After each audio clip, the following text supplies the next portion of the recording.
ఈరోజు స్పెషల్ వచ్చేసి బిర్యానీ.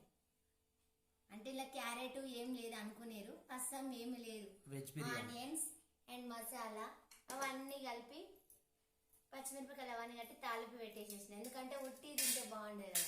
ఇంకో అండ్ గుడ్ల కూర ఇలా ఉంటే బాగుంటది. గుడ్ల కూర ఎప్పుడైనా సరే సూపర్ ఉందా ఇలా బాగుంది. ఎప్పుడు ఉడకబెట్టుకుని తింటాం కదా, అలా కాకుండా ఇలా కూడా తినాలి, చాలా బాగుంటది.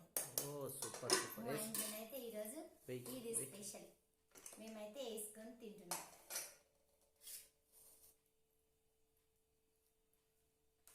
ఎందుకు కుక్కర్లో పెట్టి అనవచ్చు, ఎందుకంటే మేము ఈరోజు బయటికి వెళ్ళినా అట్లా అనేసి కుక్కర్లో తొందరగా అవుతుంది కదా, అందుకే కుక్కర్లో పెట్టేసేసిన.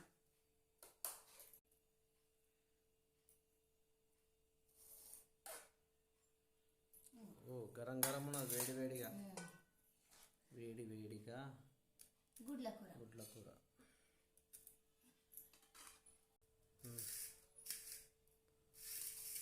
ఎలా ఉంది చెప్పండి. తింటున్నా, అన్ని వేడి వేడిగా ఉన్నాయండి, అందుకే గరం గరం ఉన్నాయి. వేడి వేడి. ఓహో, గుడ్ల కూర బాగా రైస్ తింటే సూపర్ ఉంటదండి. అవునవును, ఎప్పుడైనా సరే నాకైతే గుడ్ల కూర వేస్తే కంపల్సరీ బాగా రైస్ చేసా, పొగలు వెళ్తుంది కాబట్టి నేనైతే తింటున్నా. సూపర్. నేనే తింటున్నావు.